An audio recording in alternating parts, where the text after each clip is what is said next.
कक्षा 10 गणित। आज हम स्टार्ट कर रहे हैं और मैं आपको पूरी गणित अच्छे तरीके से सॉल्व कराऊंगा। ठीक है, आज के इस वीडियो में इसका जो इंट्रोडक्शन है चैप्टर 1 वास्तविक संख्या। आपके जो सिलेबस में 15 चैप्टर हैं, ठीक है, 15 चैप्टर वास्तविक संख्या से शुरू होकर प्रायिकता पे ख़त्म होती हैं। सो जो वास्तविक संख्या का जो इंट्रोडक्शन है, ठीक है, सिर्फ मैं आपको क्वेश्चन ही नहीं समझाऊंगा, इसका जो फुल कॉन्सेप्ट है वो भी मैं बताऊंगा। ठीक है, सिर्फ रटवाना मेरा मकसद नहीं है, मेरे को समझाना मेरा ज़्यादा फोकस रहेगा। चीज़ों को जब आप समझ जाओगे तो चीज़ें आपके लिए आसान हो जाएंगी और हम चीज़ों को आराम से कर पाएंगे। ठीक है, अभी प्रश्नावली 1.1 पे आएंगे। उससे पहले जो बेसिक जो ज़रूरत है, जो चीज़ें हमें जाननी चाहिए वास्तविक संख्या के बारे में, वो हम जान लेते हैं। फटाफट से एक बार उस पर नज़र डालते हैं। देखो, अगर संख्याओं की बात की जाए, संख्याएं तो ये दो तरह की होती हैं। ठीक है, कितने तरह की होती हैं? 2 तरह की। नंबर 1 और यहाँ पर लिख दो नंबर 2। पहले नंबर पे जो आती है वो आती है वास्तविक संख्या, जिसके बारे में हमें पढ़ना है। और आपके मन में आ रहा हो भाई ये दूसरा कौन सा है? दूसरी संख्या होती है काल्पनिक संख्याएं।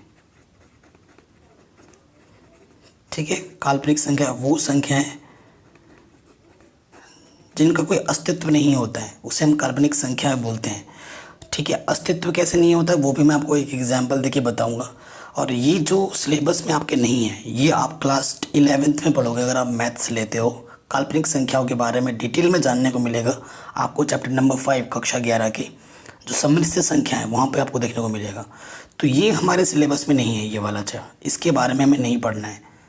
ठीक है, इसका कॉन्सेप्ट मैं आपको थोड़ा सा बता देता हूँ कि क्या नहीं होता है। अगर आपके पास ये बोल दिया जाए कि इसका मान निकालो, x के 2 मान निकालो, तो आप क्या करोगे? माइनस के 2 उधर आके क्या हो जाएगा? प्लस का 2 इधर आके माइनस का 2 हो जाएगा। और x का मान जब निकालने को बोलेगा तो प्लस माइनस अंडर रूट के अंदर माइनस का 2 आ जाएगा। आप बोलोगे सर इसका तो मान हम निकाल नहीं सकते क्योंकि अंडर रूट के अंदर माइनस है। और यही चीज़ यहाँ से ही उत्पत्ति होती है किसकी? काल्पनिक संख्या की। और कक्षा 11 में जब आप जाओगे, कक्षा 11 में जाओगे तो इसका मान भी आप निकाल लोगे। अभी मैं नहीं निकालना सिखा रहा हूँ, अभी हमारा मेन मकसद है वास्तविक संख्याओं के बारे में जानना। वास्तविक संख्या कई प्रकार की होती हैं। ठीक है, पहली संख्या मैं बता रहा हूँ जैसे कि प्राकृतिक संख्याएं। ठीक है, नंबर 2 प्राकृतिक संख्या के बाद पूर्ण संख्याएं। पूर्ण संख्या के बाद आपका आता है क्या? प्राकृतिक संख्या हो गया, पूर्ण संख्या हो गया, परिमेय संख्याएं। ठीक है, चौथा किया जाएगा अपरिमेय संख्याएं।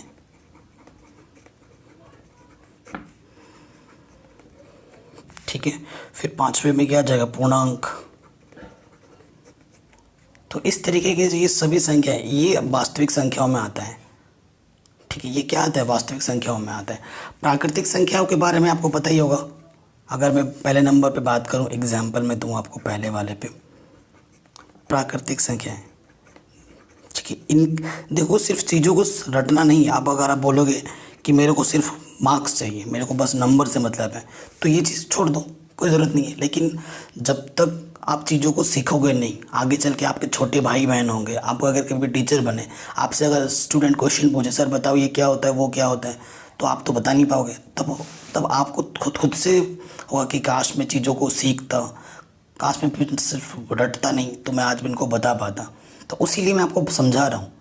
ठीक है, इन सब का नॉलेज होना बहुत ज़रूरी है हमारे लिए। हमेशा मैथ्स में चीज़ों को सीखने के लिए जाओ, रटने के लिए नहीं। और मैथ्स बहुत ही सिंपल होती है, अगर आपके कॉन्सेप्ट सही होंगे तो मैथ्स आपको बहुत ही सिंपल लगेगी। देखो, प्राकृतिक संख्या कोई डेफिनेशन नहीं दूंगा मैं आपको, सिंपल जितने भी काउंटिंग नंबर होते हैं, एग्जाम्पल इस प्राकृतिक संख्या को n से प्रदर्शित करते हैं, n फॉर नेचुरल नंबर। प्राकृतिक संख्याओं का अंग्रेजी में नेचुरल नंबर बोलते हैं। तो जितने भी काउंटिंग नंबर हैं, गिनती के नंबर हैं, 1 2 3 4 5 6 7 8 9 10 11 ऐसे ही चलता रहता है ना, ख़त्म नहीं होगा कभी। ये हमारी ज़िंदगी ख़त्म हो जाएगी पर ये नंबर नहीं ख़त्म होंगे। तो ऐसे नंबर्स को हम बोलते हैं प्राकृतिक संख्याएं। नंबर 2 पे क्या आ जाता है? पूर्ण संख्याएं। पूर्ण संख्या को अंग्रेजी में बोलते हैं होल नंबर्स। होल नंबर्स को डब्ल्यू से प्रदर्शित किया जाता है, और इसको याद रखने का मैं एक सिंपल सा ट्रिक बताता हूँ, 0 + n। जितनी भी प्राकृतिक संख्या हैं उसको बस 0 से शुरुआत कर दो, 0 1 2 3 4 ऐसे चलता रहेगा, तो ये हो गई पूर्ण संख्याएं। पूर्ण संख्याओं में प्राकृतिक संख्याओं के अलावा 0 भी सम्मिलित होता है, ठीक है। तो 0 से स्टार्ट होता है, तो ऐसे नंबर को हम क्या बोलते हैं, पूर्ण संख्याएं बोलते हैं। अब मैं यहाँ पर पूर्णांक की बात कर देता हूँ पहले। पूर्णांक को z से प्रदर्शित किया जाता है, z। पूर्णांक में 0 भी आता है, प्लस का 1 प्लस का 2 प्लस का 3 ऐसे इधर चलता रहेगा। इस तरफ -1 -2 -3 -4 इधर ऐसे चलता रहेगा। तो ये सभी हमारे क्या होते हैं, पूर्णांक होते हैं, ठीक है। प्राकृतिक संख्या जान ली, पूर्ण संख्याओं के बारे में पता हो गया, पूर्णांक हमने जान लिया है। अब हम किस पे आएंगे, परिमेय संख्या और अपरिमेय संख्या पर। ये बहुत ज़रूरी है। देखो, परिमेय संख्या अगर पता चल गया तो ऑटोमेटिकली अपरिमेय संख्या पता चल जाएगी कि जो संख्याएं परिमेय होती हैं, जो संख्या परिमेय नहीं होती वो अपरिमेय होती हैं, ठीक है। तो परिमेय संख्या हम जानते हैं।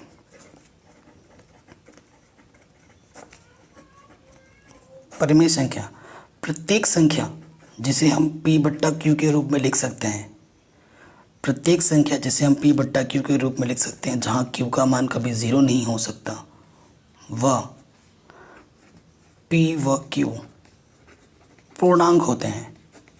क्या होते हैं, पूर्णांक होते हैं। वह जो p और q का अगर आप HCF निकालो, है ना, एक होता है LCM, एक होता है HCF। अगर p और q का आप HCF निकालो तो क्या आना चाहिए, 1। जो संख्याएं इन चीज़ों को संतुष्ट करती है उसे ही हम क्या बोलेंगे, परिमेय संख्या बोलेंगे। प्रत्येक संख्या जो p/q के रूप में लिखी जाए, जहाँ q का मान 0 ना हो, p और q वहाँ पूर्णांक होने चाहिए, साथ ही साथ और p और q का जो HCF होना चाहिए वो 1 होना चाहिए, तभी हम उसे क्या बोलेंगे, परिमेय संख्या बोलेंगे, अन्यथा नहीं, ठीक है। 0 एक परिमेय संख्या है। क्वेश्चन में पूछता है क्या 0 एक परिमेय संख्या है, जी बिल्कुल है। क्या 1/0 परिमेय संख्या है, जी बिल्कुल नहीं, क्योंकि बट्टे में 0 आ गया है, ठीक है। बट्टे में 0 नहीं होना चाहिए, q का मान 0 नहीं होना चाहिए था, तो यहाँ तो 0 आ रहा है। अब आपसे मैं बोलूँ क्या 2/4 एक परिमेय संख्या है, उससे पहले 1/3 एक परिमेय संख्या है, जी बिल्कुल है। 1 और 3 पूर्णांक है, नीचे 0 भी नहीं है, और इन 1 और 3 का HCF 1 होता है, तो ये एक परिमेय संख्या है। परंतु 2/4 अभी एक परिमेय संख्या नहीं है, क्योंकि ये पूर्णांक है, ये पूर्णांक है, नीचे 0 नहीं है, चलो ठीक है। लेकिन 2 और 4 का अगर HCF निकालोगे तो कितना आएगा, 2। 2 भी 2 से कटता है, 4 भी 2 से कटता है, लेकिन HCF 1 नहीं आया। इस वजह से ये अभी फ़िलहाल 2/4 तो परिमेय संख्या नहीं है, लेकिन ये सरल हो सकता है। ये तो बहुरूपीय है, इसे हम क्या बोलेंगे, बहुरूपीय। इसका अलग रूप है, इसका अलग रूप क्या है, 2 × 2 2 दूनी 4।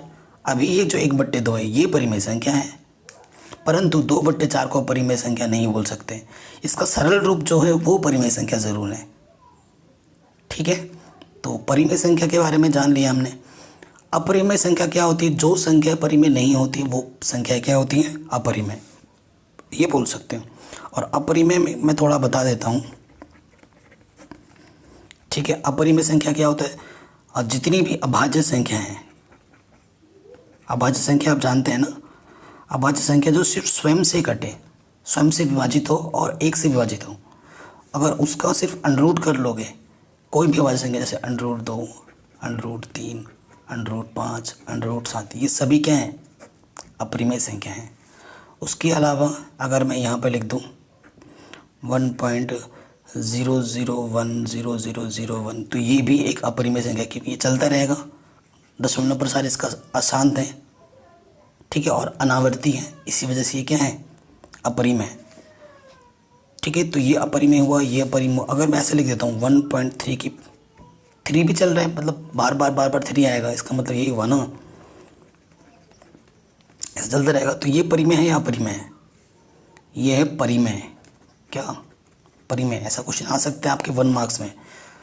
तो किसी भी दशमलव प्रसार में अगर कोई संख्या बार बार आवृत्ति आ रहा है तो उसे हम पी बट्टा क्यू के रूप में लिख सकते हैं, और पी बट्टा क्यू के रूप में लिख सकते हैं तो वो क्या हो जाएगी परिमेय। ठीक है, ये अशांत है लेकिन आवृत्ति है, आवृत्ति होने के कारण ही ये क्या हो जाएगा, परिमेय संख्या हो जाएगी। इतना आगे समझ में परिमेय अपरिमेय के बारे में। अब थोड़ा और जानकारी मैं बताना चाहता हूँ जो आपके यहाँ पर है। एक परिमेय है आपका यूक्लिड विभाजन प्रमेय। ठीक है, यूक्लिड विभाजन प्रमेय के बारे में हमें जानना बहुत ज़रूरी है। मैं कोई भी चीज़ रटवाऊंगा नहीं, समझाऊंगा ओनली। तो यूक्लिड विभाजन क्या कहती है भाई, आपके पास अगर दो नंबर हैं ए और बी, अगर आपके पास दो नंबर हैं, यूक्लिड विभाजन ने क्या कहा, यूक्लिड ने क्या कहा, अरे भाई अगर तू दो नंबर लेता है, मान ले कि ए नंबर बी से बड़ा है, ये जो नंबर है बी से बड़ा है, तो बड़े वाले नंबर को किस प्रकार से लिख सकते हैं, बी क्यू प्लस आर के रूप में लिख सकते हैं, जहाँ इस आर का जो मान होगा वो हमेशा इस बी से छोटा होगा और 0 या 0 से बड़ा होगा। ठीक है, इसने ये बोला यूक्लिड विभाजन में अगर आपके पास दो संख्याएं हैं ए और बी, अगर ए बड़ा है तो ए को हम लिख सकते हैं बी क्यू प्लस आर के रूप में, जहाँ आर का मान हमेशा बी से छोटा होगा या 0 से बड़ा होगा।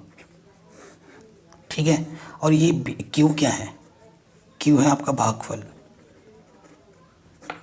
आर है आपका शेषफल। ठीक है, तो मैं आपको दो उदाहरण लेके समझाता हूँ, एक उदाहरण लेके समझाता हूँ, दोनों ही एक से ही समझ में आ जाए। एक संख्या मैंने लिखी 5 और एक संख्या मैंने लिखी 2। ये है ए के स्थान पर, ये है बी के स्थान पर। ये बड़ा है, 5 बड़ा है, तो आपको क्या करना है, छोटे वाले नंबर से बड़े वाले नंबर में भाग देना है। कितनी बार जाएगा, 2 दूनी 4, घटाएंगे, शेषफल क्या बचा, 1। ठीक है, तो ये क्या है हमारा, ये हमारा क्यू है, ये हमारा आर है। आर का मान देखो 2 से छोटा आया है, हमेशा बी से छोटा होगा या 0 से बड़ा होगा। अतः यूक्लिड विभाजन प्रमेय द्वारा इसे मैं कैसे लिख सकता हूँ, यहाँ 5 है, यहाँ 2 है, ये ए है, ये बी है, फिर क्या आता है क्यू मेरे पास कितना है 2, फिर क्या आता है आर मेरे पास कितना है 1। तो मैं देखो इसको ऐसे लिख दिया। ठीक है, सो ये मेरा क्यू है, ये मेरा क्या है, आर है। अगर मैं बाएं पक्ष को सरल करूँ, 2 दूनी 4 प्लस 1, तो ये 5 के बराबर आया, इधर भी 5 है, इधर भी 5 है, तो लेफ्ट हैंड साइड किसके बराबर आया, राइट हैंड साइड के। ठीक है, तो इसे हम बोलते हैं यूक्लिड विभाजन प्रमेय। तो ये भी हो गया। देखिए यही सब चीज़ आपके यहाँ पर लिखा होगा, कहाँ पर, ये प्रमेय 1.1 यूक्लिड विभाजन प्रमेय। ठीक है, इसे आप अपने कॉपी में अच्छी तरीके से लिख लेना, और जो उदाहरण मैंने दिया वो लिख लेना। अब आएंगे हम प्रश्नावली 1 में, वास्तविक संख्या है। ठीक है, और इसमें जितने भी एग्जाम्पल हैं, हालांकि सॉल्व किया हुआ है तो इसे आप बाद में खुद से कर लेना। मैं आपको प्रश्नावली 1.1 सॉल्व करवा रहा हूँ। बाकी सभी चैप्टर मैंने करा रखे हैं, जिनकी मैं लिंक्स दे दूंगा डिस्क्रिप्शन पे, या फिर एक बार आप प्लेलिस्ट ज़रूर चेक कर लेना। देखो, दो चीज़ आप छोटी क्लासों से सीखते आए हो, पढ़ते आए हो, क्या क्या है वो दो चीज़ें, एक है HCF, एक है LCM, है ना। HCF निकालने का जो गुणनखंड विधि है वो छोटी क्लासों से पढ़ते आए हो, लेकिन यहाँ पर किस विधि का उपयोग करना है, प्रश्न 1 नंबर में क्या बोल रहे हैं, निम्नलिखित संख्याओं का HCF ज्ञात करने के लिए यूक्लिड विभाजन एल्गोरिथम का प्रयोग कीजिए। बड़ा शानदार। ठीक है, तो हमें क्या बोल रहे हैं, यूक्लिड विभाजन से हमें क्या निकालना है, HCF निकालना है। तीनों का करेंगे, पहला क्वेश्चन भी इम्पोर्टेंट है, तीनों के तीनों इम्पोर्टेंट है, कोई सा भी एग्जाम में पूछा सकते हैं। ज़्यादा इम्पोर्टेंट आपका पहला और तीसरा है, हालांकि तीनों ही इम्पोर्टेंट है, कर लेना। पहला वाला करते हैं, 135 और 225 है। ठीक है, हमें क्या दे रखा है, 135 व 225। ठीक है, हल में आ जाओगे, हल लिखोगे यहाँ 225 बड़ा है 135 से, बड़ा है तो यहाँ के लिख दोगे यूक्लिड विभाजन प्रमेय से। आप यूक्लिड विभाजन प्रमेय से लिखने के बाद बाकी सरल करेंगे। रूल आपको पता ही है, नियम, बड़ा वाला इस तरफ आएगा बराबर छोटा वाला इस तरफ। ठीक, आपको छोटे वाले से बड़े वाले में क्या करना है, भाग देना है। भाग देना आना चाहिए आपको। यहाँ पे 3 संख्या है, यहाँ पे भी 3 संख्या है। 135 2 बार में 270 ज़्यादा हो जाता है, एक बार ही जाएगा। घटाएंगे, 5 में से 5 गया 0, ठीक है। 12 में से 3 गया, कितना जाएगा, देखो यहाँ से हासिल लेगा एक ना एक। 12 में से 3 गया, कितना जाएगा आपका 90, ठीक। सो कितनी बार गया, एक बार, और शेषफल कितना बचा, 90, ठीक। अब क्या करना है आपको, इसको और इसको लेना है। तो यहाँ पर अगर एकदम ढंग से लिखना चाहो तो ऐसे लिख सकते हो, चरण 1, ठीक। फिर यहाँ पर लिख देना चरण 2। चरण 2 में क्या होगा, 135 इधर आ जाएगा, 90 इधर। अब आपको क्या करना है, 90 यहाँ लिखना है और 135 यहाँ लिखना है। 90 एकम 90, 90 दूनी 180, ज़्यादा हो जाता है। घटाएंगे तो कितना जाएगा, 45। सो 90 एकम 90, कितना बचा, 45, ठीक। अब देखो यहाँ पर क्या है हमारे पास, एक यहाँ है, एक ये नंबर यहाँ है। सो अब क्या लिखोगे आप, चरण 3, तो यहाँ 90 आ जाएगा, यहाँ 45 आ जाएगा, ठीक है। 45 से भाग देना है किसमें, 90 में। 45 दूनी 90, हमें तब तक भाग देना है जब तक कि शेषफल क्या ना आ जाए 0। आ गया 0, कितनी बार गया, 2 बार, और शेषफल क्या आ गया, 0। वो संख्या देखनी है अंतिम जिससे आपने भाग दिया है, लास्ट किससे आपने अंतिम बार भाग दिया था, 45 से, या फिर शेषफल 0 आया उसके जस्ट ऊपर वाला देखो, ठीक है। ये लिख देंगे हम, ठीक है। तो अंतिम शेषफल 0 है व भाजक कितना है, 45 है, अंतिम। अतः हमारे पास HCF क्या हो जाएगा, अतः HCF क्या होगा, 45। HCF किसका किसका, 135 और 225 का, कितना आ जाएगा, 45 आंसर, ठीक है। आराम से हो गया, कोई दिक्कत नहीं है ये। तो इसी तरीके से हमें सारे प्रश्नों को हल करना है। नंबर 2 पे आते हैं। नंबर 2 पे हमारे पास है 196 और 38220, ठीक है। ये नंबर है, तो वही चीज़ लिखेंगे हल में। यहाँ हल, यहाँ पर क्या है, ये नंबर बड़ी है 38220, वह छोड़ो, ये 196 से ये बड़ी है, तो यहाँ लिख दो यूक्लिड विभाजन प्रमेय से। सो यहाँ पे छोटा वाला लिखोगे 38220 और यहाँ पर 196 आ जाएगा। 196 से भाग देना है इसके अंदर,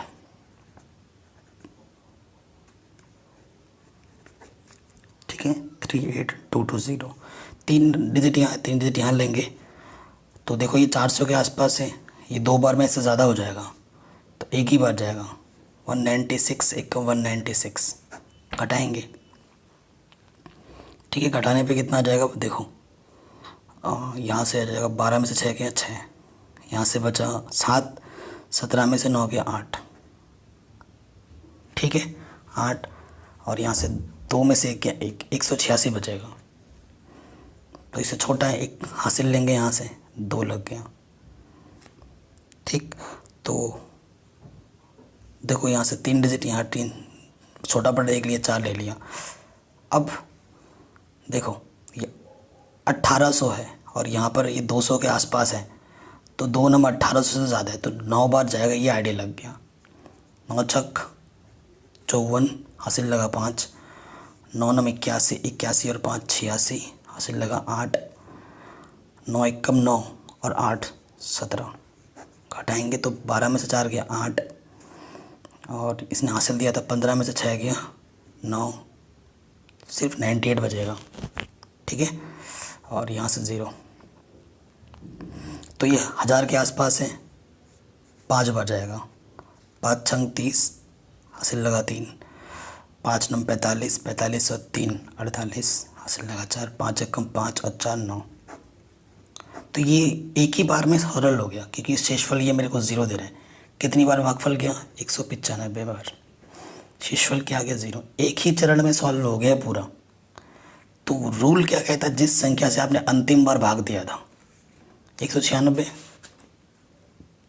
चूँकि शेषफल हमें क्या मिल गया यहाँ पर? शेषफल 0 व भाजक, शेषफल 0 किस भाजक पर मिला मेरे को?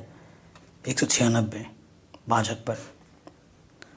अतः जो HCF होगा वो क्या होगा? 196 होगा। ये हमारा उत्तर हो जाएगा यूक्लिड विभाजन प्रमेय से HCF।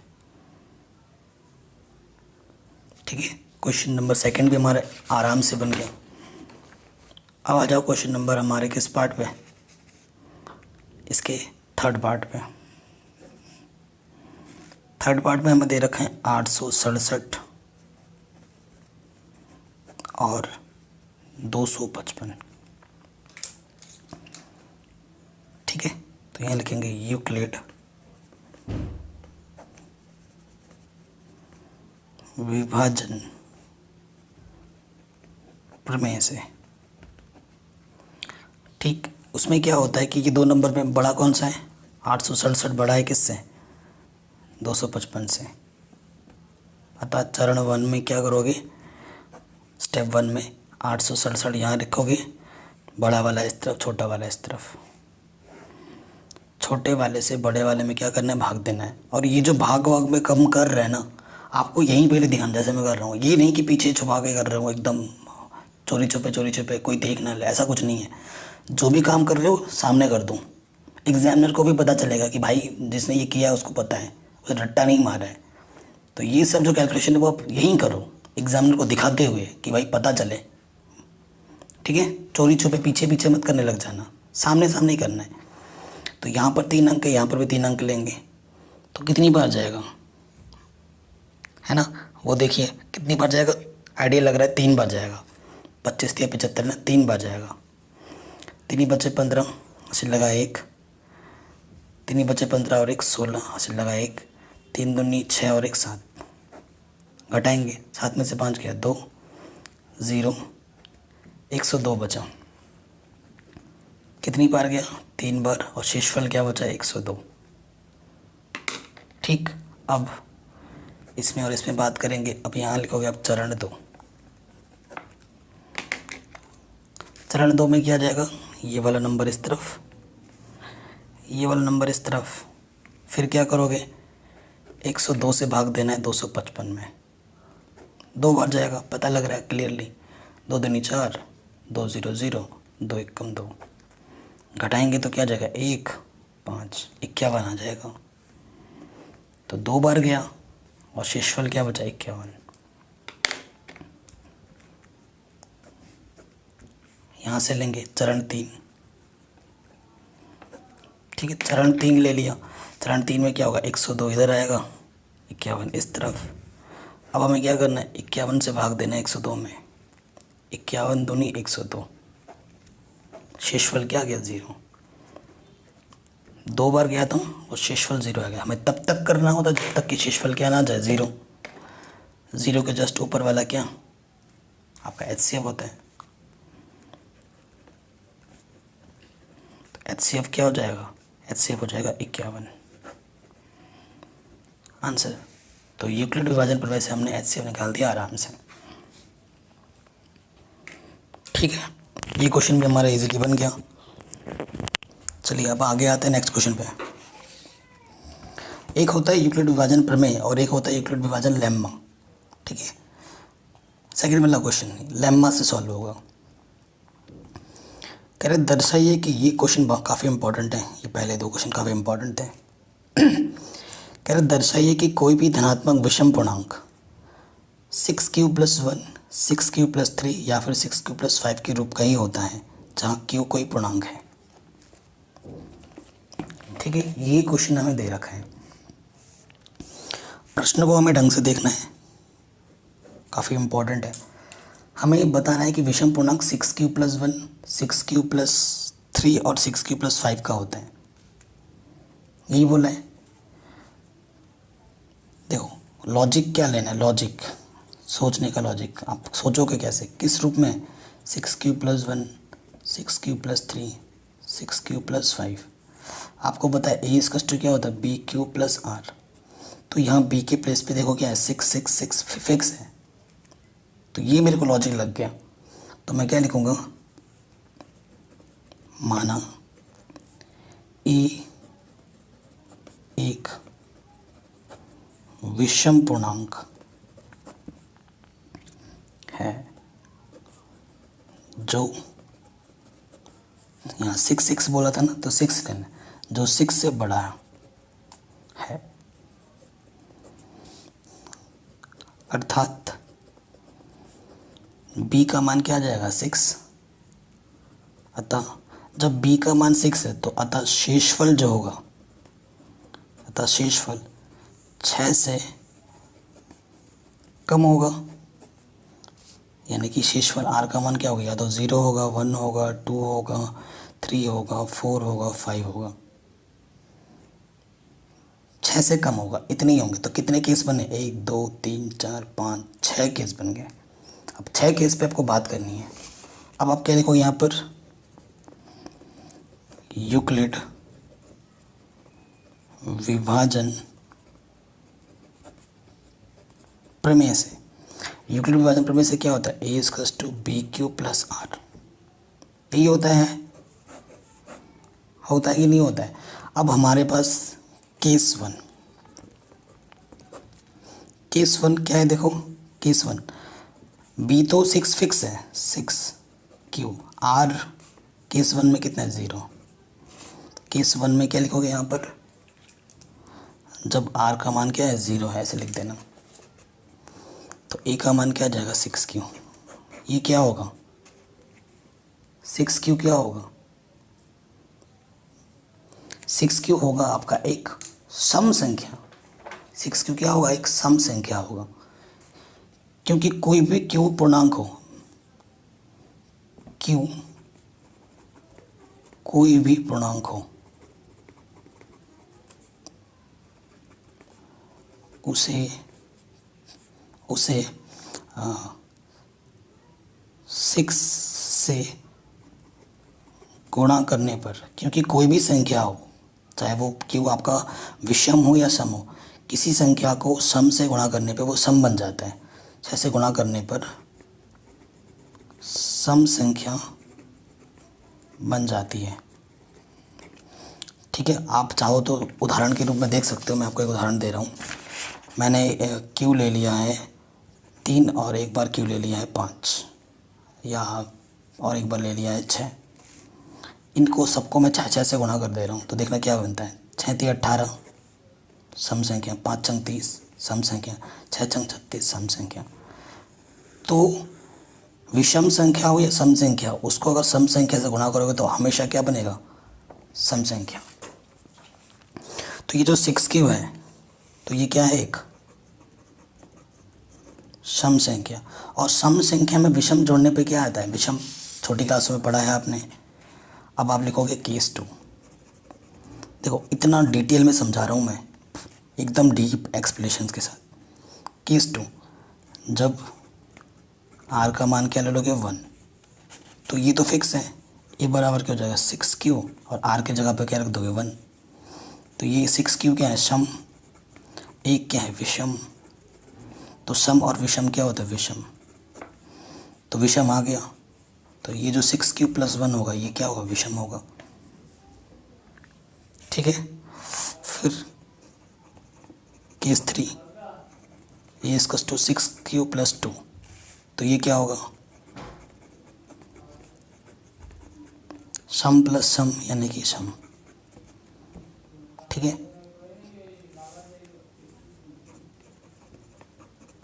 केस 4 क्या होगा, जब आर का मान यहाँ टू लिया, जब आर का मान हम क्या लेंगे 3, तो ए इसका क्या हो जाएगा 6 क्यूब प्लस 3 यानी कि सम प्लस विषम क्या होता है विषम, तो ये भी विषम आ गया, ये सेकंड है। ठीक है, थर्ड लिख दिया मैंने।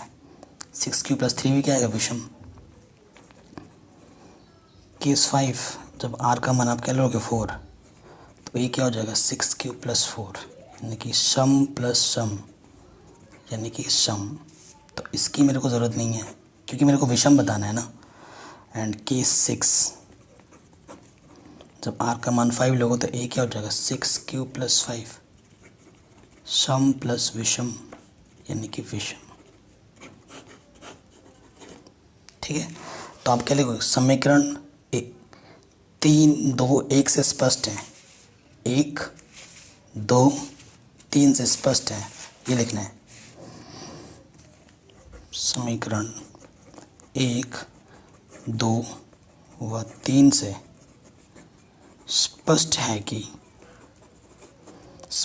कि जो भी क्वेश्चन का जो स्टेटमेंट होता है वो लिख देना है कि सभी धनात्मक विषम पूर्णांक 6 cube plus 1, 6 cube plus 3, 6 cube plus 5 के रूप का होता है आंसर। इस तरीके से आपको हर क्वेश्चन को प्रॉपर लैंग्वेज में लिखना है, समझना है, करना है। ठीक है, तभी आपको पूरे नंबर मिल पाएंगे। तो क्वेश्चन नंबर 3 क्या बोल रहे हैं, किसी परेड में 616 सदस्यों वाली एक सेना की टुकड़ी 32 सदस्यों वाली एक आर्मी बैंड के पीछे मार्च करना है। दोनों समूहों को समान संख्या वाले स्तंभों में मार्च करना है। उन स्तंभों की अधिकतम संख्या क्या है जिसमें वे मार्च कर सकते हैं। ठीक है, इन टुकड़ियों में उनके पीछे मार्च करना है टुकड़ी बना कर, और हमसे पूछ रहा है उन स्तंभों की अधिकतम संख्या। यहाँ पे एक वर्ड आया है, कीवर्ड बोलते हैं इस टाइप के को, है ना, इस क्वेश्चन का ये कीवर्ड है, अधिकतम संख्या जिनमें वे मार्च कर सकते हैं। जब भी ऐसे आएंगे ना, अधिकतम के लिए निकालना होता है HCF, और यहाँ अगर बोलता है न्यूनतम तो निकालना होता है LCM। अधिकतम के लिए क्या आएगा HCF और न्यूनतम के लिए क्या आएगा LCM।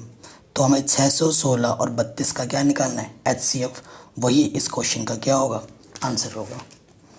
ठीक है, तो ये हमारे क्वेश्चन का लॉजिक निकल के ये आया है और ये हमें करना है। सो क्वेश्चन नंबर 3 है, सो जो प्रश्नानुसार हल जो होगा, हमारा जो हल होगा वो क्या होगा, वो HCF होगा। HCF क्या होगा, और किसका 616 और 32 का जो भी आएगा वही हमारा क्या हो जाएगा आंसर। सो इसको हम किस विधि से करें, आपका मन जिस भी तरीके से करना चाहे कर सकते हैं।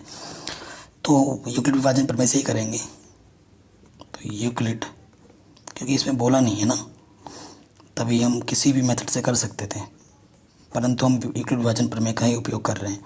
यूक्लिड विभाजन प्रमेय से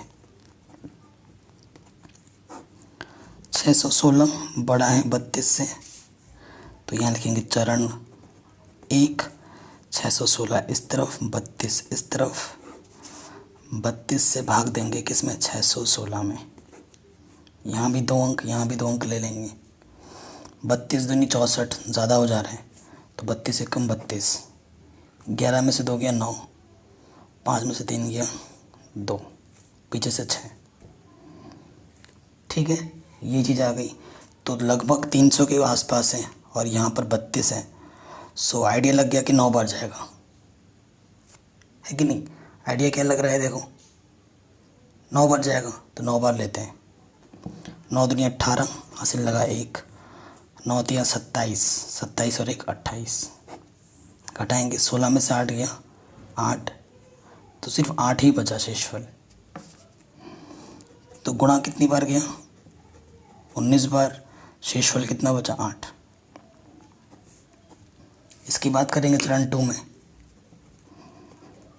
चरण 2 यहाँ 32 आ जाएगा और यहाँ 8। अब आपको 8 से भाग देना है किसमें 32 में। 8 चौके 32, घटाएंगे तो 0। तब तक करना होता जब तक कि 0 ना आ जाए। कितनी बार गया 4 बार। शेषफल क्या बचा 0। 0 के जस्ट ऊपर वाला हमारा क्या होता है आंसर। तो कितनी टुकड़ी बनेगी हमारे पास 8।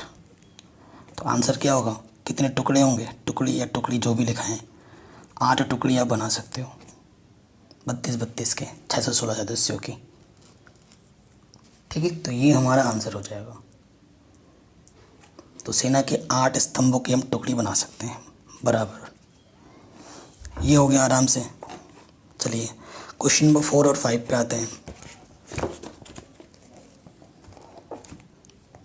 ठीक है, ये क्वेश्चन काफ़ी इम्पोर्टेंट है। कह रहे यूक्लिड विभाजन प्रमेय का प्रयोग करके दर्शाइए कि किसी धनात्मक पूर्णांक का वर्ग किसी पूर्णांक m के लिए 3m या फिर 3m+1 के रूप का ही होता है।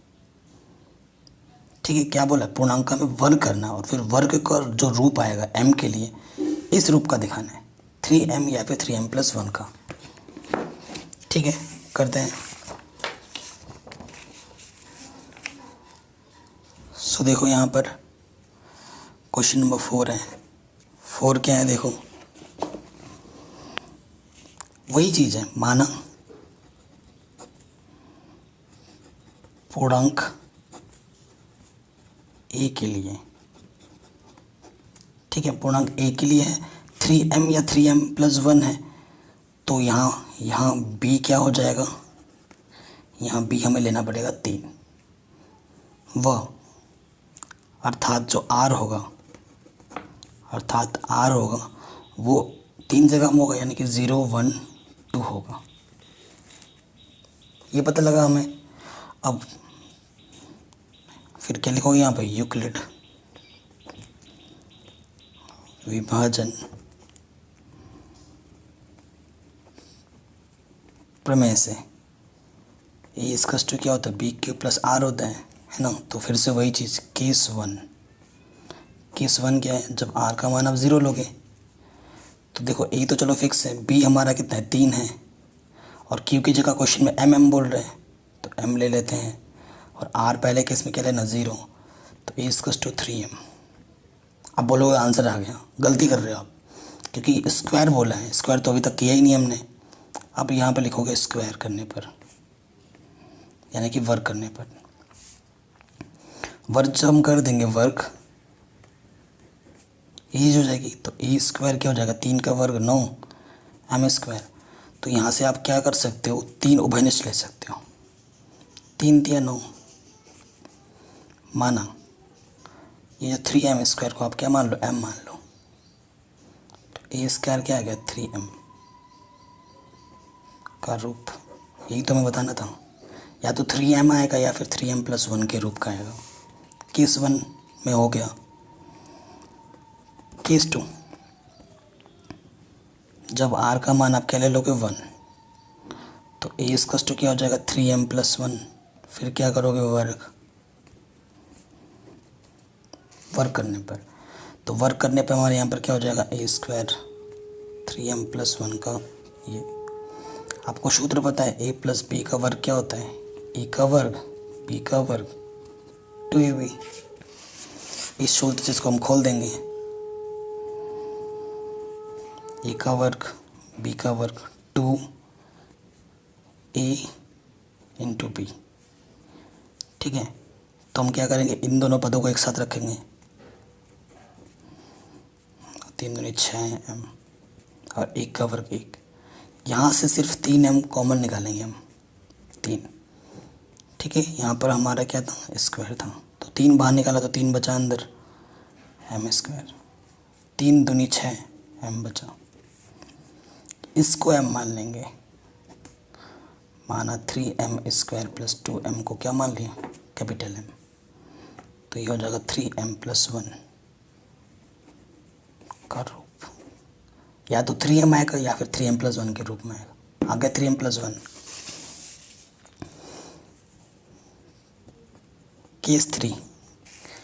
केस थ्री में क्या होगा, जब r इजकस टू हमारे पास क्या आएगा, कितना 2, सो ए इजकस टू क्या हो जाएगा 3m+2। फिर हमें क्या करना पड़ेगा, वर्क करना पड़ेगा।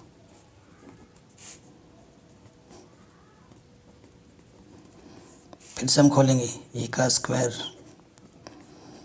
बी का स्क्वायर 2ab, ठीक है। सो देखो इसको मैं कैसे लिखूँगा, ये हो जाएगा 9m², 2 दूनी 4 थी 12m, 2 का वर्ग 4, 4 को मैं लिख सकता हूँ 3+1, ठीक है।